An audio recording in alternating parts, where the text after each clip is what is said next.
Hey guys, welcome back to Wentworth Life and welcome to another prisoner cell blockage special. Now in today's video I am going to be reviewing episode 7, Vera's Mother. Now if you haven't already seen my previous prisoner reviews, then there is a playlist on this channel if you do want to go and binge watch them all. 2 new prisoner reviews drop on this channel every Saturday or Sunday, so make sure to hit that subscribe button. Okay, so this is the episode where we get to see a slightly different side to Vera. Up until now, we have only ever seen Vera in Wentworth Detention Centre being very strict with the women. But what is she like on the outside? Well, at the beginning of this episode, Vera goes to see Dr. Miller, asking him if he is able to come around and visit her mother because she hasn't been very well and he's been looking after her.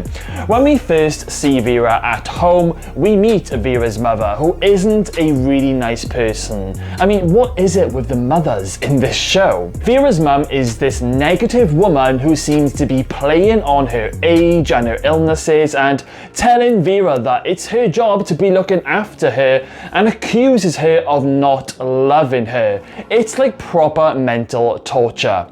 In the later scene, after Dr. Miller has been to see Vera's mum ends up like going nuts at Vera, saying that she's starting to look like a wrinkled up old prune. Like, who even says that to their daughter? She then goes on to say that no man would ever look twice at her.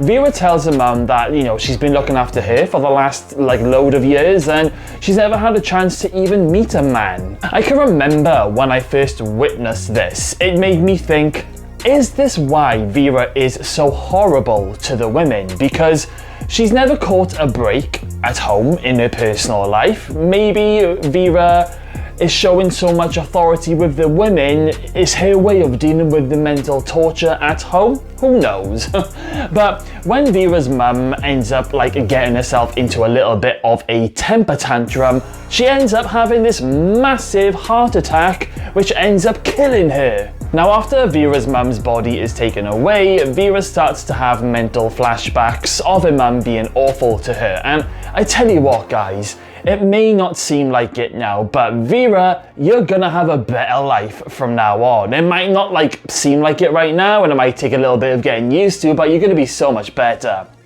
Am I sad to see the back of Vera's mum? Hell no, what a horrible woman. Frankie and Karen were winding each other up in this episode. First of all, Frankie ends up throwing herself down the flight of stairs, accusing Karen of pushing her.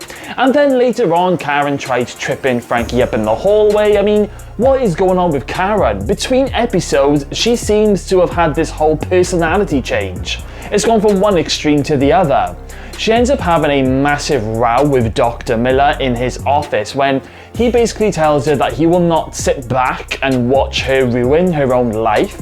Karen then goes a little bit crazy and she starts shouting at the top of her voice and calls him a quack psychologist.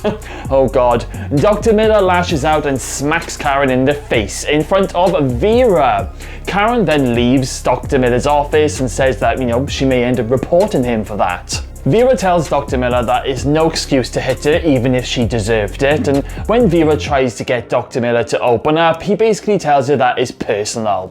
Now I can remember being really shocked when Dr. Miller slapped Karen in the face. I was like, whoa now. Lizzy found herself a cat in the prison grounds and she decided that she was going to look after it, which is really, really cute. She ends up smuggling the cat in her jumper into the prison, and Frankie tells Lizzy to get rid of it, otherwise she will wring the cat's neck. Not cool, Frankie, not cool. Later on, Lizzy uses this pot from Dr. Miller's office to scoop up some water from this container, and she feeds the water to the cat, and later on, Lizzy finds her cat dead in the prison lawn. It's awful. I don't like seeing any harm come to any animals on TV shows or films. Lizzy then gets drunk and she tries to attack Frankie in the rec room in front of all of the women, calling Frankie a load of horrible names in the process. B and the women manage to stop Lizzy from doing something stupid, and by the next morning during a cell search, That plastic scoop that Lizzy was using for her cat and the medical alcohol that she stole a few episodes ago is found in her cell. And Dr. Miller tells Lizzy that there was some sort of weed killer in the container. So Lizzy accidentally poisoned her own cat. And now, oh god, Lizzy is of course distraught, but we also do learn that 10 years ago, Lizzy killed some shearers' cooks when she ended up poisoning their food because they were mean to her. Now, she didn't mean to kill them, she just wanted to scare them. And like I said, going by what was said in the episode, Lizzy's been in Wentworth now for about 10 years. Over to Frankie, and she had another visit with her brother, and he ended up telling her that she needs to pretty much keep her nose clean if she is to make parole in about 3 years. He gave Frankie her copy of the plans of this farm, and Frankie promises to keep her nose clean and that she will not let him down. Now when Erica sees that some of the women are trying to goad Frankie into losing her temper, she gets prisoner Mum to have a word with Frankie to work in the garden. And I absolutely loved this scene because Mum, she ends up speaking with Frankie, and we actually get to see another side to Frankie when she's chatting with Mum, and then Frankie shows Mum the plans of the farm, and it's just really nice to see. The women do end up vandalizing these plans, and they try to make Frankie lose her temper, and she almost does.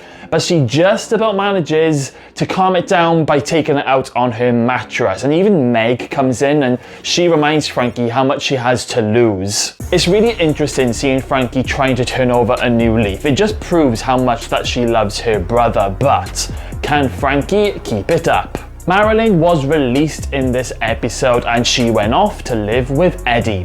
Now we get to see some of the struggles that can happen when people are released from prison. Marilyn has problems with cooking because she isn't exactly a great cook, and when she goes job hunting, she is pretty much turned down on everyone due to her record. When she goes home alone, one of her old contacts, or one of her old pimps called Freddie, offers Marilyn to come back and work for him, but Marilyn, she refuses and tells him to leave, but he ends up leaving her his business card, which she ends up ripping up. But a few moments later, Marilyn picks up this ripped card and she starts to have a think. Will Marilyn be able to resist? I really do enjoy this episode. We get to see quite a few different stories playing out, and there are some hilarious comedy moments in this episode, especially when Lizzy is pretending that she has amnesia because she wants to try and escape once again,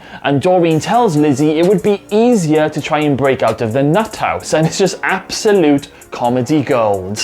It was really nice to see a smile back on Meg's face again. She seems to be back to her old self now, which I am really pleased about. Meg even tells Lynn that the police are now making inquiries into her case, and to be honest guys, there will be more to come on that in following episodes. So my favourite moment in this episode has to be Mum and Frankie's conversation, and my least favourite moment is definitely Lizzy's cat dying. I don't like seeing animals hurt or dead animals on TV. People I'm totally fine with, but leave the animals alone. Okay then guys, well you know the score by now. Let me know in the comments box below. What do you think of Prisoner episode 7?